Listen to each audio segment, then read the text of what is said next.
ये सबसे पहले ने बंगाल के विकास की जो योजना हमने बनाई थी उसमें आज 3 जगह पर भूमि पूजन और लोकार्पण पे कार्यक्रम है।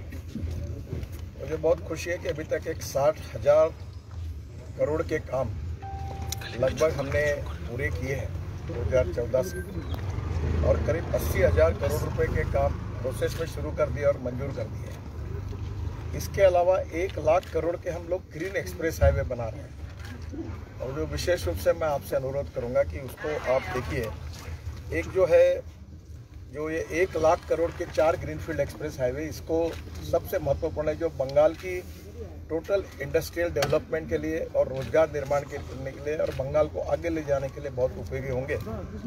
उसमें पहला जो Kharagpur Bardhaman Moregram greenfield expressway है, इसकी 12,000 करोड़ की लागत है, 230 किलोमीटर है और ये 4 लेन है और इसके 5 पैकेज हैं। इसका हमने अध्ययन कर लिया है, काम जल्दी शुरू करने की कोशिश कर रहे हैं, लैंड एक्विजिशन के कार्य का शुभारंभ किया है।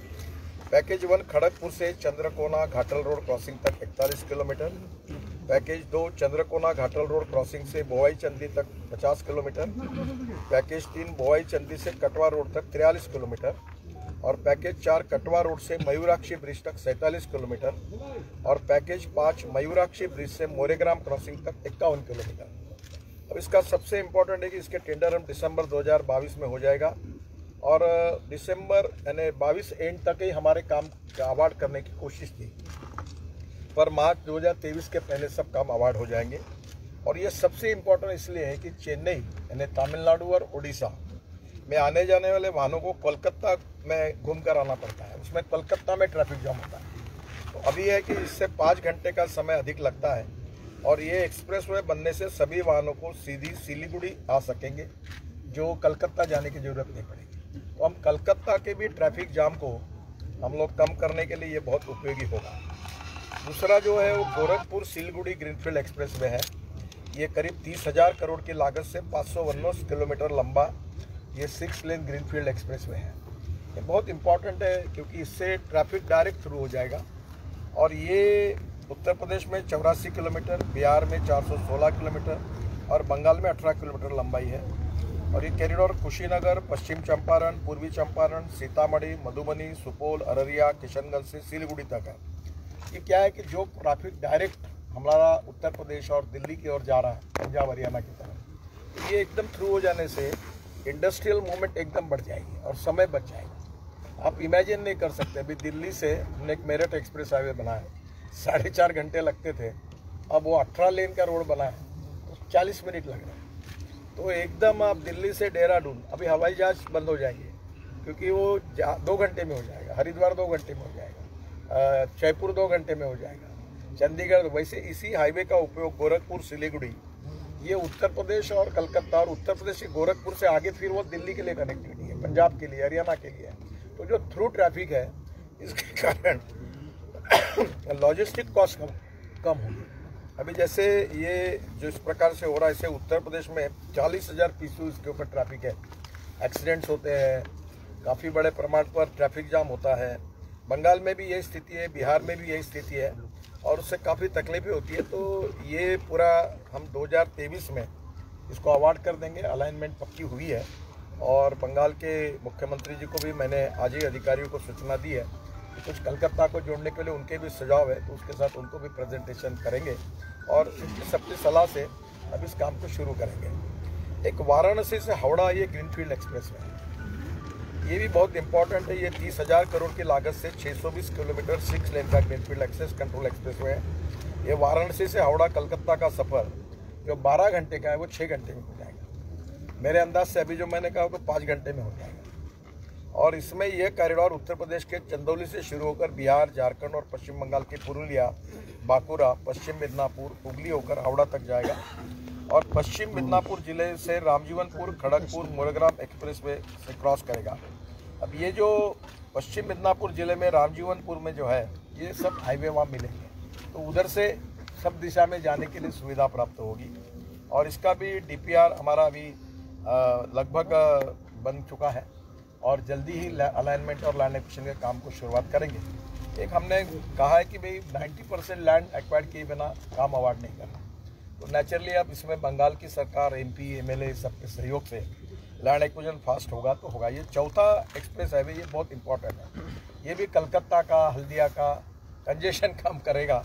ये रक्सौल हल्दिया है, जो जितना कार्गो आता है यहाँ, क्योंकि मैं शिपिंग मंत्री था, तो नेपाल का पूरा कार्गो जो आता है वो हल्दिया आता है और यहाँ से जाने में बहुत है। तो मैंने एक उसमें योजना बनाई थी कि गंडक नदी पर ये जो गंगा जलमार्ग बनाया वाराणसी टू हल्दिया 1620 किलोमीटर का, इसमें गंडक नदी को जोड़ दिया और वो काम करके कल्पना ये थी कि रोड के बजाय हल्दिया का डायरेक्ट नेपाल का कार्गो डायरेक्ट गंडक नदी से नेपाल की सीमा तक चला जाएगा, तो उससे कॉस्टिंग भी कम होगा। अगर ट्रक से जाते हैं तो 10 रुपये अगर आता है खर्चा, और रोड से जाते हैं तो रेलवे से 6 रुपये, और पानी से जाते हैं तो 1 रुपया आता है। तो हमारी लॉजिस्टिक कॉस्ट कम होगी तो निश्चित रूप से एक्टिविटी और बढ़ेगी, एक्सपोर्ट इंपोर्ट बढ़ेगा। तो ये रक्सौल हल्दिया, हम एक रोड का भी हमने उस समय योजना की थी।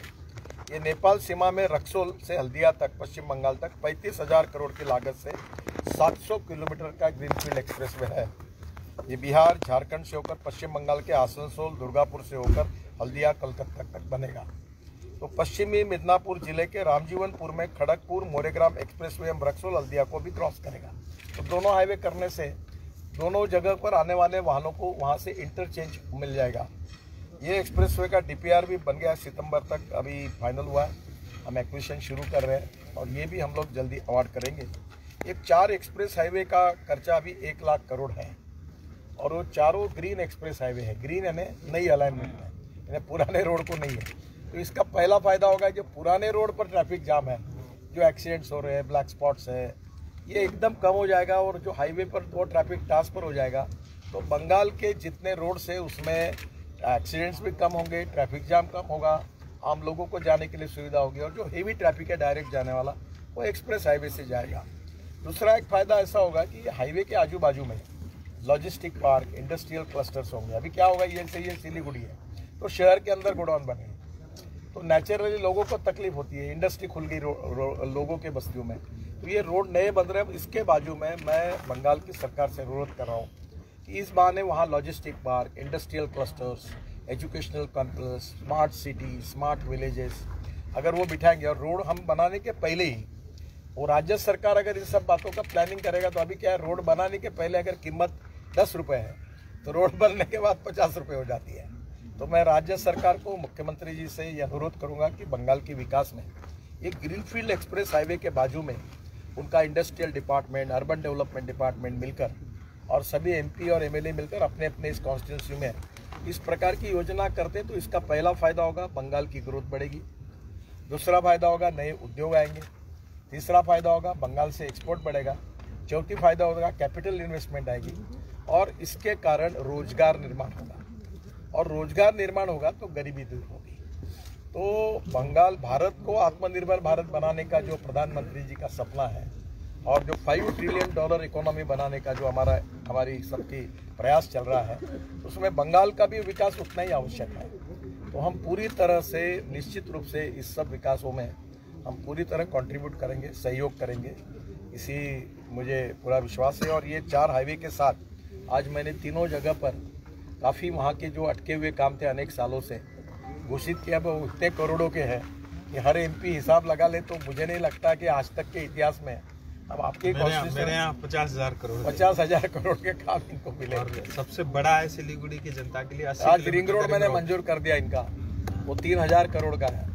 तो मुझे लगता है कि निश्चित रूप से लोगों की अपेक्षा भी है, केवल हमें land acquisition, utility shifting, forest environment clearance में हमें उतना ही सहयोग राज्य सरकार से भी मिलेगा और MP और MLAs का भी मिलेगा, तो हम जल्दी काम कर सकें। हमारे पास पैसे का प्रॉब्लम नहीं है, हम काम कर सकते हैं। अभी हम कैपिटल मार्केट में गए थे तो हमारे NHI का हम अनकन्वर्टेबल डिबेंचर्स इनविट में, तो 10 दिन की मुदत थी, तो पहले दिन 7 घंटे में 7 टाइम्स ओवर सब्सक्राइब हो गए, इतना पैसा लोगों ने दिया। मैं आपको भी आह्वान कर रहा हूँ कि अब मैं पत्रकार, छोटे छोटे कर्मचारी, कंपाउंडर, इनके पैसे से रोड बनाना चाहता हूँ और मैं आपको गारंटेड 8.02 इंटरेस्ट दूंगा। बैंक में आपको 5% के ऊपर नहीं मिलेगा। 8.02 AAA रेटिंग है और हमने इंटरेस्ट देने के लिए कहा है कि अब ईयरली नहीं, मंथली देंगे। जो रिटायर्ड लोग हैं, पेंशनर्स हैं, उनको इतना रिस्पांस मिल रहा है कि हमें कोई पैसे की कमी नहीं है। केवल रोड बनाने के लिए लैंड उपलब्ध है और लैंड के भी हम रेट अच्छे दे रहे हैं। और लैंड के आजू बाजू में अब ये भी योजना पर विचार कर रहे हैं कि ये एक्सप्रेस हाईवे के बाजू में अगर किसान एक फार्मर प्रोड्यूस कंपनी जैसी बनती है, वैसे अपनी सोसाइटी बनाकर आते हैं हमारे पास, तो हम जमीन उनकी, इन्वेस्टमेंट हमारी और लॉजिस्टिक पार्क में उतनी इक्विटी उनको देंगे। तो किसानों को, जो भूमि मालक है, वहाँ के भूमि पुत्र है, उनको रोजगार भी मिले और वो मालक भी बने। हाँ, तो ये भी योजना हम लोग तैयार कर रहे हैं कि जिसके कारण कोई भी इंडस्ट्रियल क्लस्टर में जिसकी ज़मीन है वो उसका शेयर होल्डिंग भी उसको मिलेगा। तो ये भी योजना तैयार कर रहे हैं। तो निश्चित रूप से बंगाल की सरकार को भी हम लोग सहयोग करेंगे। सर, मेरा 2 क्वेश्चन है। पहला, एक राज्य जो बोल रहा है कि सेंट्रल के पास के उसको कुछ मिलना है, जो मांग है, तो वो रुपया उसको नहीं मिल रहा है। आज ही मैंने 1600 करोड़ की घोषणा कर दी, 1000 करोड़ का CRF में पैसे की मंजूरी की। देखिए, मैं आपको बाकी राजनीतिक बातें मुझे पूछिए, मैं जवाब नहीं दूंगा, पर मैं इतनी बात कह रहा हूँ कि सबका साथ, सबका विकास और सबका प्रयास। और इसलिए बंगाल के विकास में हम सब लोग, भारत सरकार, प्रधानमंत्री और मेरा डिपार्टमेंट पूरा सहयोग करेगा। और यहाँ कोई हम राजनीति नहीं करेंगे। हम लोग जो भी काम करने लायक है वो काम में राज्य सरकार को पूरा सहयोग करेंगे, क्योंकि बंगाल हमारा देश है, यहाँ की जनता भी हमारी है और हम जनता के हैं। तो इसमें सबका विकास होना चाहिए और रोड सब जगह जाता है। वो कौन MP है, कौन से पार्टी का है, MLA कौन से पार्टी का है, ये हमने कभी सोचा नहीं है। हम जो आवश्यक है वो काम सब जगह करेंगे और इसमें कोई पार्टीबाजी नहीं होगी। ये विकास के आधार पर ये काम होंगे, यही मैं आपको विश्वास। लेकिन सर, बंगाल में जो लैंड एक्विजिशन का गवर्नमेंट का पॉलिसी है कि गवर्नमेंट जोर से किसी भी लैंड को नहीं लेगा अगर लोग खुशी से लैंड देना नहीं चाहे तो, जिसके वजह से काफी सारे प्राइवेट इंडस्ट्रियलिस्ट भी वेस्ट बंगाल में आना नहीं चाहता है। देखिए, हमारे रोड की जो पॉलिसी है उसमें स्टेट गवर्नमेंट के लैंड एक्विजिशन के जो लॉ और नियम बने हुए हैं उसी के अनुसार लैंड एक्वायर, और राज्य सरकार के जो कलेक्टर होते हैं जिसको काला है वही करते हैं। और उसमें जो आज प्राइजेस मिल रहे हैं, आप जाकर जब लोगों में पूछोगे तो मार्केट प्राइस से 25% 30% ज़्यादा मिल रही है। और मैंने आगे की बात जो कही है कि अगर इंडस्ट्रियल पार्क या लॉजिस्टिक पार्क, इंडस्ट्रियल क्लस्टर्स के लिए अगर फार्मर्स आएंगे, 25 लोग मिलकर, मेरी हमारी 600 एकड़ जगह है, तो हम अगर वहाँ 1000 करोड़ की इन्वेस्टमेंट आएगी तो उसमें इक्विटी पार्टनर में उनको लेंगे ताकि उनको उसका फायदा मिलते जाएगा। हाँ, और दूसरी बात जो मैं कह रहा हूँ, ये आप भी जानते हैं कि ये रिंग रोड बन रहा हूँ मैं सिलीगुड़ी का। अब आज उसकी कॉस्ट जो है वो समझो 1 रुपया है, रोड बनने के बाद 5 रुपये होगी। तो मैं आज ही कह रहा हूँ कि वहाँ के लोग, आजू बाजू के जो हमारे राजू जी उसमें इनिशिएटिव ले, उनके सहयोग से प्रपोजल लेके आए 600 एकड़ में इंडस्ट्रियल क्लस्टर्स का, कहीं लॉजिस्टिक पार्क का, तो उन्हीं को मैं इक्विटी में शेयर देके उन्हीं को प्रोजेक्ट बना दूंगा, तो वो मालक बन जाएंगे और उनको फायदा मिलेगा। तो हम यही चाहते हैं कि जो भूमि पुत्र है, जो भूमि मालक है, उन्हीं को फायदा करके डेवलपमेंट करें, और यही भाव हमारे मन में है। और अगर जमीन लेनी पड़ेगी तो मार्केट से ज़्यादा प्राइस देकर राज्य सरकार जैसे तय करता है वैसे ही हम करेंगे। सर, 2024 में तो इलेक्शन होगा, उसमें क्या बीजेपी को फायदा होगा? काफी सारी इन्वेस्टमेंट वेस्ट बंगाल में आ रहा है। फायदे और नुकसान की बात करने के लिए आया नहीं हूँ, और मैं राजनीति में कोई फायदे नुकसान की बात नहीं करता। मैं ये सोचता हूँ कि whatever possible for me to do for the people of this country, और politics is the instrument of social economic reform. फायदा नुकसान वोट देना ये बात कभी नहीं करना। जिसको देना है वो देगा, नहीं देना वो नहीं देगा। चुनाव 1 महीना चलता है, बाद में विकास का काम है, भारत सबका है, हमको सबके लिए काम करना है। और प्रधानमंत्री जी का सबका साथ, सबका विकास और सबका प्रयास, तो हम इसी प्रिंसिपल पे अपना काम कर रहे हैं।